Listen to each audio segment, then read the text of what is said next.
Di rumah yang dulu selalu ramai oleh suara tawa dan doa, kini hanya terdengar bunyi kertas beradu dengan meja kayu tua. Sertifikat tanah dibentangkan satu persatu.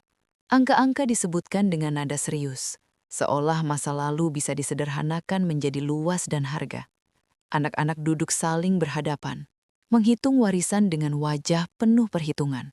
Tak ada yang menoleh ke sudut ruangan, tempat seorang ibu duduk diam memeluk lututnya. Matanya sembab, kerudungnya basah oleh air mata yang jatuh tanpa suara. Setiap angka yang disebut bukan sekedar hitungan tanah, melainkan tusukan pelan di hatinya. Di saat anak-anak sibuk menakar harta, sang ibu justru sibuk menghitung kenangan. Tentang keringat suaminya di sawah, tentang doa panjang di sepertiga malam, dan tentang kasih yang kini tak lagi disebut. Inilah kisah tentang hati yang terabaikan. Sebuah cerita yang mengajak kita belajar menghitung rasa. Hanya di NH Story. Sejak kepergian ayah mereka, rumah tua di pinggir desa itu tak pernah benar-benar sama.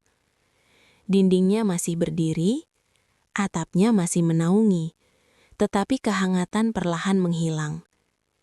Ibu Sari menjalani hari-harinya dalam diam, ditemani foto lama dan sisa-sisa kenangan yang tak pernah sempat diucapkan. Anak-anaknya jarang pulang, dan ketika mereka datang, bukan rindu yang dibawa, melainkan urusan. Meja tamu berubah fungsi dari tempat bercengkrama menjadi tempat membuka berkas dan sertifikat. Ibu hanya duduk di kursi kayu, menatap tangan tuanya sendiri.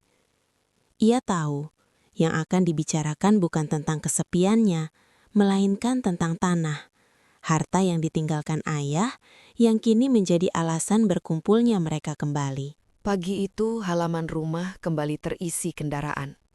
Bukan karena lebaran, bukan pula karena rindu yang menumpuk lama, melainkan karena satu kabar singkat yang dikirim di grup keluarga. Kita perlu bicara soal tanah peninggalan Bapak. Kalimat itu cukup untuk membuat anak-anak yang lama tak pulang akhirnya melangkah kembali ke rumah yang membesarkan mereka. Rudi datang paling awal. Anak sulung itu turun dari mobil dengan langkah mantap, membawa tas kerja dan map tebal berisi dokumen. Ia menyalami ibu sekadarnya, lalu langsung duduk di ruang tamu. Tak lama, Maya dan Anton menyusul. Mereka saling menyapa, tapi percakapan berhenti sebatas formalitas. Tak ada pelukan panjang, tak ada tanya kabar yang sungguh-sungguh. Di atas meja, sertifikat tanah mulai dibentangkan. Sawah di ujung desa, kebun di belakang rumah, sebidang lahan kosong yang dulu dibeli ayah dengan mencicil bertahun-tahun. Angka-angka pun bermunculan. Harga pasar, luas meter persegi, kemungkinan dijual atau dibagi. Ibu Sari duduk di kursi kayu tua, sedikit menjauh dari meja. Tangannya saling tertaut di pangkuan. Setiap kata yang keluar dari mulut anak-anaknya terdengar jelas, tapi terasa asing. Ia mengenali nama tanah-tanah itu, bukan dari sertifikat, melainkan dari kenangan. Sawah yang dulu membuat ayah pulang dengan kaki berlumpur. Kebun yang pernah menjadi tempat mereka berteduh saat hujan datang tiba-tiba. Kalau dijual sekarang, harganya lumayan, kata Rudi, sambil menunjuk angka di kertas. Lebih baik dibagi saja, biar adil, sahut Maya. Anton mengangguk, sibuk menghitung dengan kalkulator kecil di tangannya. Tak satu pun dari mereka menoleh ke arah ibu.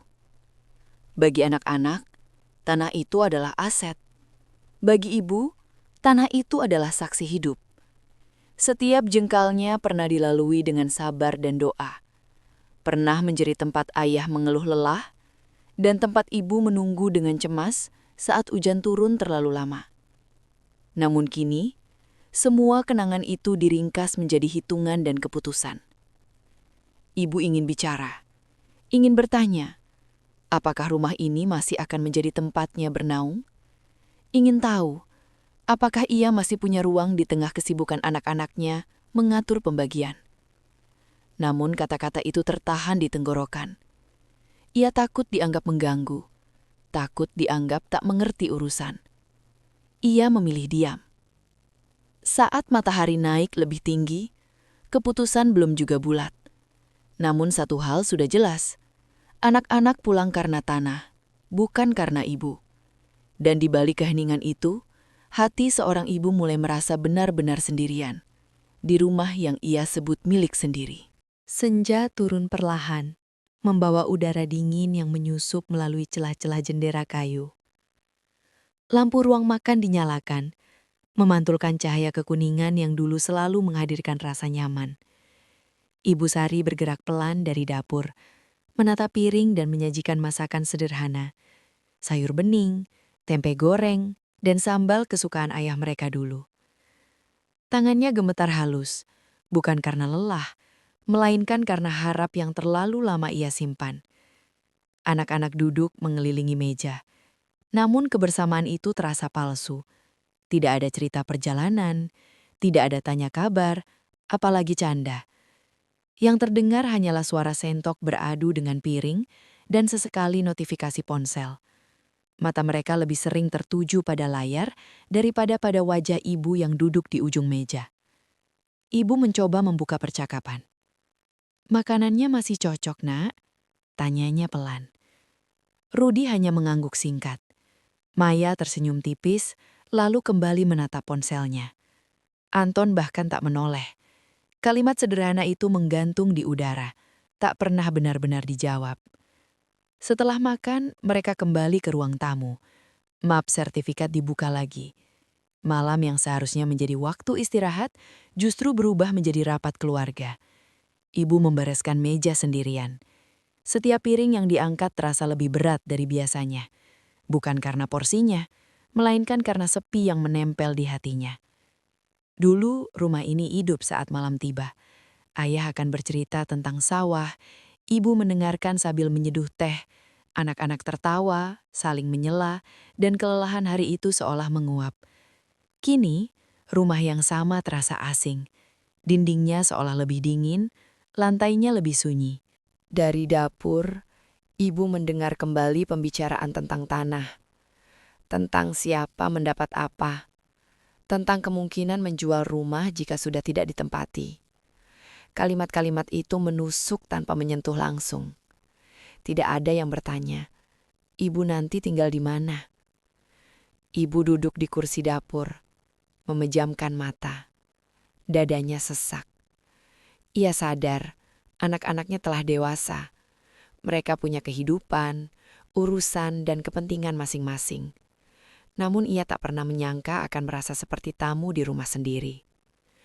Malam semakin larut, satu persatu anak-anak masuk ke kamar. Pintu ditutup, lampu dipadamkan. Ibu masih terjaga. Ia memandangi ruang tamu yang kini kosong. Map sertifikat tertinggal di atas meja. Ia tidak menyentuhnya. Baginya, benda itu terlalu berat untuk dipegang. Di rumah yang sama, dengan atap yang sama, Ibu Sari akhirnya mengerti satu hal pahit. Kehangatan bukan soal tempat, melainkan tentang hati yang saling peduli. Dan malam itu, rumahnya kehilangan keduanya. Malam telah melewati tengahnya, ketika Ibu Sari akhirnya melangkah menuju kamar. Langkahnya pelan, seolah setiap pijakan mengandung beban yang tak sanggup ia ceritakan pada siapapun. Ia menutup pintu dengan hati-hati, lalu duduk di tepi ranjang kayu yang telah menemaninya puluhan tahun. Di ruangan itu, sunyi terasa lebih nyata. Tidak ada suara selain detak jam dinding yang berdetak teratur, seakan menghitung kesepian yang terus bertambah. Ibu membuka lemari tua di sudut kamar. Bau kayu dan kain lama menyergap ingatan. Tangannya meraih sebuah kotak kecil berwarna coklat, tempat ia menyimpan benda-benda yang tak pernah ia pamerkan, tetapi selalu ia jaga. Di dalamnya ada foto lama. Ayah mereka tersenyum di tengah sawah. Celananya dilipat sampai lutut, wajahnya letih namun bahagia. Ada pula secari kertas lusuh berisi catatan pengeluaran, tulisan tangan ayah yang masih jelas terbaca. Air mata ibu jatuh tanpa suara. Ia teringat masa-masa sulit ketika anak-anak masih kecil. Ketika tanah belum luas, hasil panen tak selalu cukup, dan ayah harus meminjam ke sana kemari. Ibu ikut bekerja, membantu tetangga, menabung sedikit demi sedikit. Setiap lelah ditelan, setiap sakit disembunyikan demi satu tujuan. Anak-anaknya tidak merasakan kekurangan. Namun kini, di usia senja, ia justru merasa menjadi orang asing. Bukan karena mereka jahat, melainkan karena mereka lupa. Lupa bahwa di balik tanah yang mereka hitung, ada malam-malam panjang penuh doa. Lupa bahwa setiap jengkal lahan lahir dari pengorbanan yang tak pernah dicatat dalam sertifikat. Ibu menatap foto ayah lebih lama. "Pak, apa aku salah?" bisiknya lirih.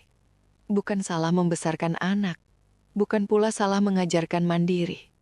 Ia hanya tak siap menghadapi kenyataan bahwa kemandirian itu menjauhkan hati mereka. Di luar kamar, rumah sunyi. Anak-anak terlelap di kamar masing-masing, mungkin lelah setelah seharian berhitung dan berdebat. Ibu tidak membenci mereka. Yang ia rasakan hanyalah sedih. Sedih karena tak satu pun dari mereka datang menanyakan keadaannya.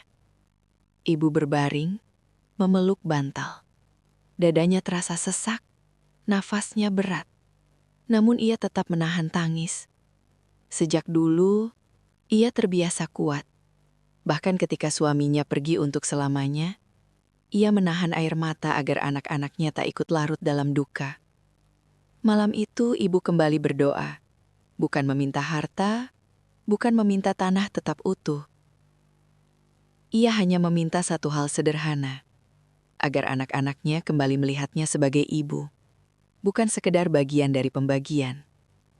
Di kamar sunyi itu, luka yang tak pernah terucap terus menganga. Luka yang tidak berdarah, tetapi pelan-pelan menghabiskan kekuatan. Dan ibu memilih menyimpannya sendiri. Seperti biasa, dalam diam, dalam doa. Pagi datang tanpa benar-benar membawa terang. Udara masih dingin ketika anak-anak kembali berkumpul di ruang tamu. Map sertifikat yang semalam tertinggal kembali dibuka, seolah percakapan kemarin belum cukup. Rudi duduk paling depan, wajahnya serius.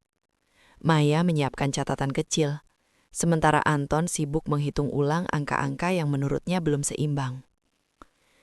Ibu Sari berdiri di ambang pintu dapur. Ia memandangi mereka lama. Ada rasa bergetar di dadanya, antara takut dan lelah. Sejak malam tadi ia berpikir tentang diam yang terlalu panjang, tentang luka yang terlalu sering ia telan sendiri. Dan pagi itu ia sadar, jika ia tetap diam, ia akan benar-benar hilang, bahkan di hadapan anak-anaknya sendiri. Ia melangkah mendekat. "Ibu boleh bicara sebentar?" Suaranya pelan, hampir tak terdengar. Anak-anak menoleh serentak. Ada jeda singkat sebelum Rudi mengangguk. Ibu duduk perlahan. Tangannya gemetar, tetapi matanya tegas. Ia tidak membawa sertifikat, tidak pula catatan. Yang ia bawa hanyalah kenangan dan keberanian yang terkumpul dari malam panjang tanpa tidur. "Ibu tidak mengerti soal harga tanah," katanya lirih. Ibu juga tidak pandai menghitung. Tapi ibu ingat bagaimana tanah itu dulu ada. Ruangan menjadi sunyi. Ibu mulai bercerita tentang ayah mereka yang pulang dengan pakaian basah karena hujan, tentang malam-malam ketika mereka menghitung uang receh untuk membeli pupuk, tentang tanah yang pernah hampir dijual seluruhnya demi biaya sekolah Rudi, tentang doa yang tak pernah putus agar anak-anaknya hidup lebih baik. Ia berhenti sejenak, menahan napas. "Ibu tidak minta apa-apa," lanjutnya. "Ibu hanya ingin kalian ingat bahwa sebelum tanah ini kalian hitung, ada ibu dan bapak yang menghitung air mata dan doa." Maya menunduk, tangannya bergetar. Anton menelan ludah, menutup kalkulator kecilnya. Rudi menatap lantai, rahangnya mengeras. Ibu tidak takut miskin. Suara ibu semakin bergetar.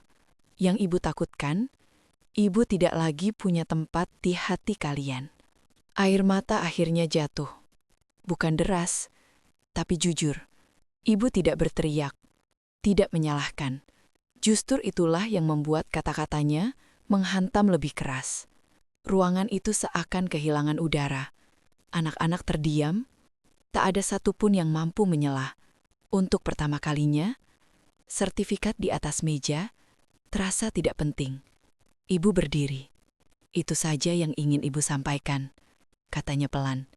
Ia melangkah pergi, meninggalkan ruang tamu dalam keheningan yang berat. Keheningan yang memaksa setiap anak menghitung ulang bukan tanah, melainkan hati mereka sendiri. Keheningan yang ditinggalkan ibu terasa lebih berat daripada suara apapun. Tidak ada yang bergerak, tidak ada yang berani membuka mulut. Sertifikat yang terbentang di atas meja kini tampak seperti kertas tak bernyawa. Angka-angka di dalamnya mendadak kehilangan arti. Rudy masih menatap lantai. Maya memejamkan mata, sementara Anton memegang kalkulator yang kini tak lagi ia tekan. Kalimat ibu terus terngiang. Tentang air mata, tentang doa, tentang rasa takut tak lagi memiliki tempat di hati anak-anaknya sendiri. Rudy menghela nafas panjang. Dadanya terasa sesak. Ia teringat masa kecilnya, ketika ayah pulang larut dengan tubuh lelah, dan ibu tetap menunggunya dengan makanan hangat. Ia ingat bagaimana ibunya menyembunyikan kesedihan saat ia merantau. Selalu berkata, ibu baik-baik saja. Dan ia percaya begitu saja. Maya menyeka air mata yang akhirnya jatuh. Ia merasa bersalah. Selama ini ia mengira keadilan berarti pembagian yang sama rata. Ia lupa bahwa ada keadilan yang tidak bisa diukur dengan angka. Ada perasaan yang tak bisa dibagi, hanya bisa dijaga. Anton berdiri perlahan. Ia menutup map sertifikat satu persatu. Tangannya gemetar. Untuk apa semua ini? Kalau ibu merasa sendirian? Mereka saling pandang. Untuk pertama kalinya sejak berkumpul, tak ada perdebatan. Tak ada rencana menjual. Tak ada hitung-hitungan. Yang ada hanya penyesalan yang datang terlambat, namun masih sempat diperbaiki. Rudy bangkit. Ia melangkah ke arah dapur, tempat ibu biasanya duduk di pagi hari. Ibu Sari tengah menyapu lantai, seolah tidak terjadi apa-apa. Melihat anak sulungnya berdiri di ambang pintu, ia berhenti. Ibu, suara Rudy pecah. Tak ada kalimat panjang, tak ada pembelaan. Ia hanya menunduk dan memeluk ibunya. Pelukan itu kaku di awal, lalu menguat. Maya dan Anton menyusul. Air mata tumpah tanpa perlu dijelaskan. Ibu maaf, bisik Maya. Kami lupa. Tambah Anton lirih. Ibu Sari tidak berkata apa-apa. Ia hanya mengelus punggung mereka satu persatu. Air matanya jatuh. Kali ini bukan karena luka, melainkan karena harap yang kembali hidup. Hari itu, keputusan berubah. Tanah tidak lagi dibicarakan sebagai sesuatu yang harus segera dibagi. Rumah tidak lagi dianggap aset. Mereka sepakat satu hal. Ibu akan tetap tinggal di rumah itu. Ditemani, diperhatikan, dan dihargai. Mungkin mereka tidak bisa menghapus luka sepenuhnya. Namun mereka belajar sesuatu yang lebih berharga dari warisan apapun. Bahwa sebelum menghitung harta, mereka harus belajar menghitung hati. Dan disitulah, akhirnya, keluarga itu menemukan kembali makna pulang. Waktu tidak pernah benar-benar memberi kesempatan untuk mengulang, tetapi ia selalu memberi ruang untuk memperbaiki. Di rumah tua itu, anak-anak akhirnya belajar bahwa warisan terbesar bukanlah tanah yang bisa dijual atau dibagi, melainkan ibu yang masih hidup dan mampu mereka bahagiakan. Tanah bisa berpindah tangan, sertifikat bisa berganti nama, tetapi air mata seorang ibu, sekali terabaikan, akan berubah menjadi penyesalan yang menetap seumur hidup.